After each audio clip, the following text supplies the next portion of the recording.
diseases are poisoning. It's one of the reasons why vaccines, so let me skip that for a minute. So what happened in 1918? There was a huge, in every pandemic in the last 150 years, there was a quantum leap in the electrification of the Earth.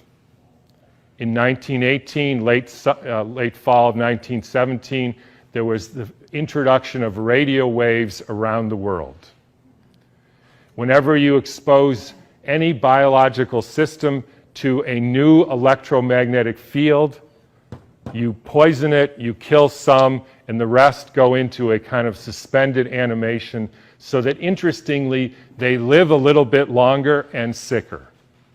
And then starts in World War II with the next pandemic with the introduction of radar equipment all over the Earth, blanketing the entire Earth in radar fields. First time humans have ever been exposed to that. In 1968, there was the Hong Kong flu, and it was the first time the Earth has a protective layer in the Van Allen belt, which essentially integrates the cosmic fields from the sun and the Earth, from the moon and Jupiter, etc., integrates that and essentially distributes that to the living beings of the Earth. And we put satellites emitting radioactive frequencies in the Van Allen belt. Within 6 months, we had a new viral pandemic. Why viral? Because the people are poisoned, they excrete toxins, they look like viruses. People think it's a flu epidemic. In the 1918 epidemic, the Boston Health Department decided to investigate the contagiousness of this.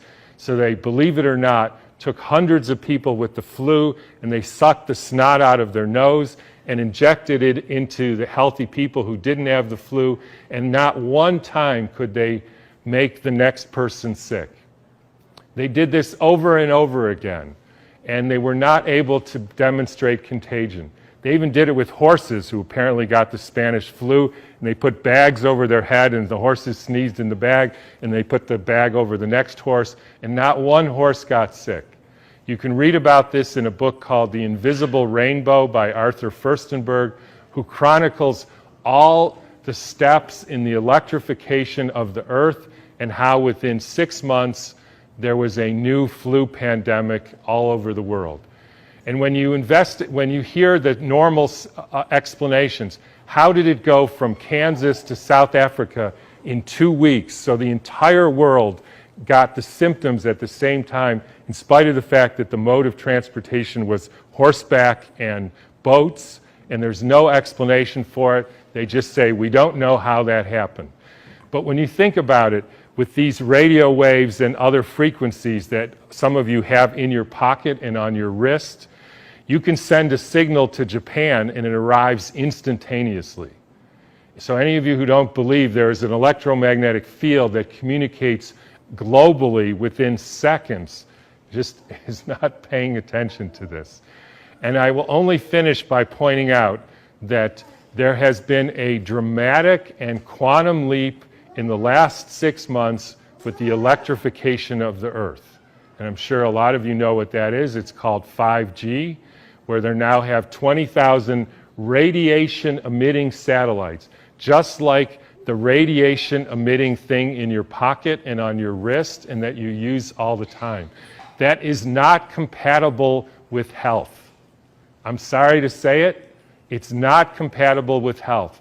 That is a water destructuring device.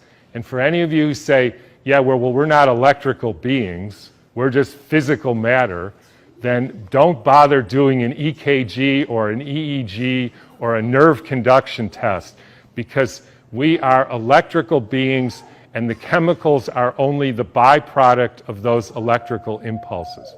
And I'll finish with, anybody want to make one guess as to where the first completely blanketed 5G city in the world was?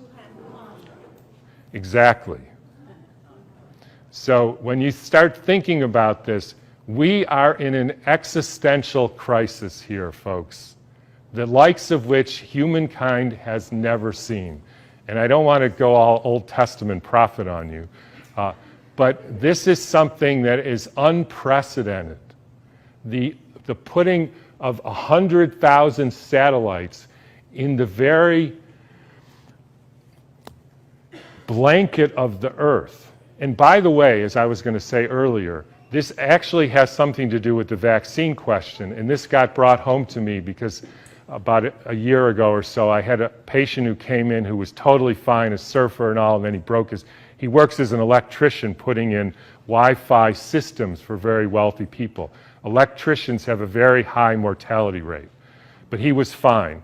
And then he breaks his arm and he gets a metal plate put in his arm. 3 months later, he couldn't get out of bed and was total, heart irregularities, just total collapse. The susceptibility has to do with how much metal you have in your body, as well as the quality of the water in your cells. So if you start injecting aluminum in people, they become receptors for absorbing increased electromagnetic fields, and that is a perfect storm for the kind of deterioration of the species, which is what we're now experiencing. And I'm just going to finish with one more thing, which I like to, is a quote from Rudolf Steiner. And by the way, this was around 1917, so it was a different time. In times when there were no electrical currents, when the air was not swarming with electrical influences, we're talking 1917, it was easier to be human. For this reason, in order to be human at all today, it is necessary to expend much stronger spiritual capacities than was necessary a century ago. So I'll just leave you with whatever you can do to increase your spiritual capacities, because it's really damn hard to be a human being these days. So thanks for listening.